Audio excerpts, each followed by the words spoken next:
বন্ধুরা, আপনারা কি জানেন যদি কোনো কম্পাউন্ড বা জ্বালানির মধ্যে কার্বন থেকে থাকে এবং ইনকমপ্লিট কম্বাসন হয় তখন এইখান থেকে লালচে বা হলুদ রঙের আগুনের শিখা তৈরি হয়। এর টেম্পারেচার হয় 1000 থেকে 1200 ডিগ্রি সেন্টিগ্রেডের মতো।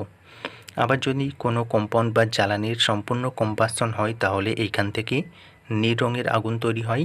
উদাহরণ হিসাবে বিউটেন গ্যাসকে যদি পোড়ানো হয় তাহলে এর সম্পূর্ণ কম্বাসন হবে এবং এইখান থেকে নীল রঙের আগুনের শিখা তৈরি হবে, যার টেম্পারেচার প্রায় 2000 ডিগ্রি সেন্টিগ্রেডের মতো হয়ে থাকে। এটাকে বলা হয় হটেস্ট ফ্লেম। যদি আপনি স্যানিটাইজার বা ইথাইল অ্যালকোহলকে পোড়ান তাহলে এইখান থেকে ট্রান্সপারেন্ট বা সাদা রঙের আগুন তৈরি হয়। যদি কোনো কম্পাউন্ডের বা জ্বালানির মধ্যে কপার বা বোরন থেকে থাকে তখন ওই কম্পাউন্ড বা জ্বালানিকে পোড়ানো হলে ওইখান থেকে সবুজ রঙের আগুনের শিখা তৈরি হয়। আপনি সবুজ রঙের আগুনের শিখা কি কখনো দেখেছেন? যদি দেখে থাকেন অবশ্যই কমেন্ট বক্সে জানাবেন।